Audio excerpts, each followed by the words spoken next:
एक संत महात्मा श्यामदास जी रात्रि के समय श्री राम नाम का जाप करते हुए अपनी मस्ती में चले जा रहे थे। जाप करते हुए एक गहन जंगल से गुजर रहे थे। विरक्त होने के कारण वे महात्मा बार बार देशाटन करते थे। वे किसी एक स्थान पर अधिक समय नहीं रहा करते थे। वे ईश्वर नाम के प्रेमी थे, इसीलिए दिन रात उनके मुख से राम नाम का जाप चलता रहता था। वे स्वयं राम नाम का जाप करते और औरों को भी उसी मार्ग पर चलाते थे। श्यामदास जी घने जंगल में मार्ग भूल गए थे, पर अपनी मस्ती में चले जा रहे थे कि जहाँ राम ले चलेगा वहीं चले जाएंगे। दूर अंधेरे के बीच बहुत सी दीपमालाएं प्रकाशित थी। महात्मा जी उसी दिशा की ओर चलने लगे। निकट आते ही देखा कि वट वृक्ष के पास अनेक प्रकार के वाद्य यंत्र बज रहे हैं। नाच गान और शराब की महफिल जमी हुई है। कई स्त्री पुरुष साथ में नाचते कूदते हंसते और औरों को हंसा रहे हैं। उन्हें लगा कि वे महात्मा नहीं प्रेतात्मा हैं। श्यामदास जी को देखकर एक प्रेत ने अपने हाथ दिखाते हुए कहा कि हे मनुष्य, हमारे राजा तुझे बुलाते हैं, चल। वे मस्त भाव से राजा के पास गए जो सिंहासन पर बैठे थे। वहाँ राजा के इर्द गिर्द कुछ प्रेत खड़े हुए थे। प्रेतराज ने कहा, तुम इस ओर क्यों आए? हमारी मंडली आज मदमस्त हुई है। इस बात का आपने विचार नहीं किया? तुम्हें मृत्यु का डर नहीं है? अट्ठास करते हुए महात्मा श्यामदास जी बोले कि मृत्यु का डर और मुझे? राजन, जिसे जीने का मोह हो उसे मृत्यु का डर होता है। हम साधु लोग तो मृत्यु को आनंद का विषय मानते हैं। यह तो देह परिवर्तन है जो हमारे किए हुए कर्मों के बिना किसी से हो ही नहीं सकता। प्रेतराज कहते हैं कि तुम जानते हो हम कौन हैं? महात्मा जी ने अनुमान लगाते हुए कहता है कि हाँ, आप प्रेतात्मा हो। प्रेतराज कहते हैं कि तुम जानते हो लोग समाज हमारे नाम से कांपते हैं। महात्मा जी कहते हैं प्रेतराज से, मुझे इंसान समझने की गलती मत करना। हम जिंदा दिखते हुए भी जीने की इच्छा से रहित मृत तुल्य हैं। अगर जिंदा मानो तो भी आप हमें मार नहीं सकते। जीवन मरण कर्माधीन है। मैं एक प्रश्न पूछ सकता हूँ? महात्मा की निर्भयता देखकर आश्चर्य हुआ कि प्रेत का नाम सुनते ही मर जाने वाले मनुष्य में एक ऐसी निर्भयता से बात कर रहा है। वास्तव में ऐसे मनुष्य से बात करने में कोई अचरज नहीं। प्रेतराज कहते हैं कि क्या प्रश्न है तुम्हारा? महात्मा जी प्रेतराज से कहते हैं कि आज यहाँ आनंद का उत्सव क्यों मनाया जा रहा है? तब प्रेतराज कहता है कि मेरी इकलौती कन्या योग्य पति न मिलने के कारण अभी तक कुंवारी है, लेकिन अब उसे जमाई मिलने की संभावना है। कल उसकी शादी है, इसीलिए यह उत्सव मनाया जा रहा है। महात्मा हंसते हुए कहते हैं कि प्रेतराज, जमाई कहाँ है?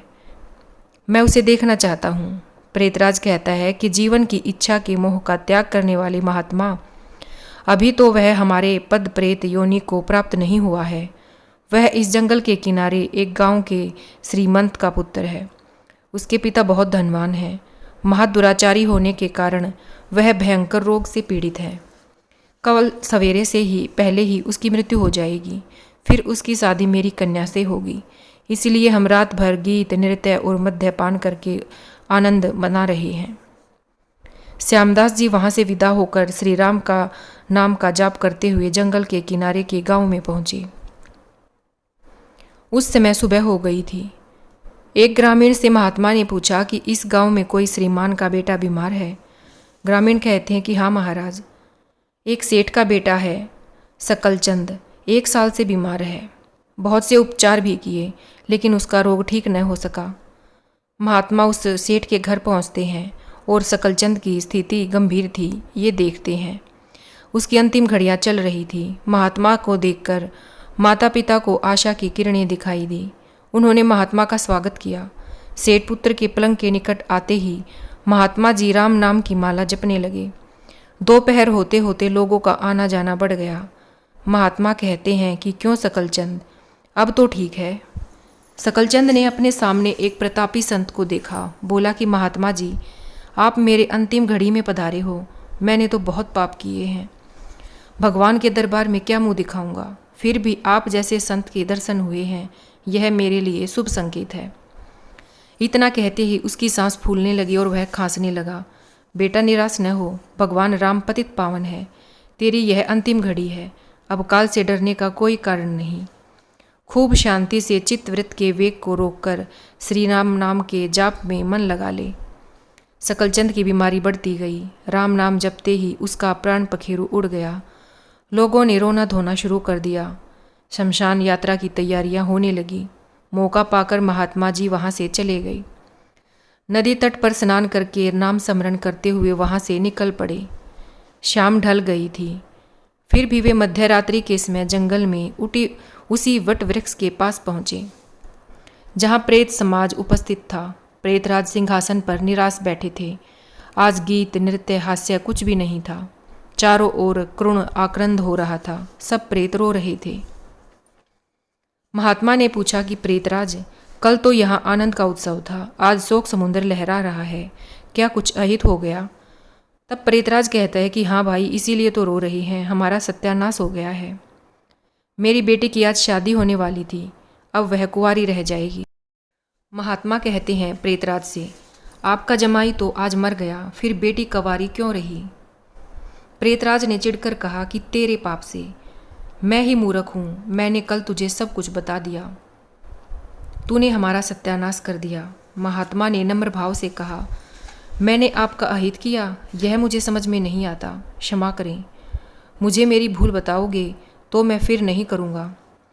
प्रेतराज ने जलते हृदय से कहा, यहाँ से जाते ही तूने मृत्यु वाले को राम नाम स्मरण का मार्ग बताया और अंत समय भी राम नाम कहलवाया। इसी कारण वह हमारे पद प्रेत योनि को प्राप्त नहीं हुआ और उसका उद्धार हो गया और मेरी बेटी कुंवारी रह गई। महात्मा जी कहते हैं कि क्या बस एक बार राम नाम जप लेने से क्या कोई प्रेत योनि से छूट सकता है? आप सच कह रहे हो? प्रेतराज कहता है कि हाँ भाई, जो मनुष्य राम नाम का जाप करता है उसे कभी भी प्रेत योनि प्राप्त नहीं होती है।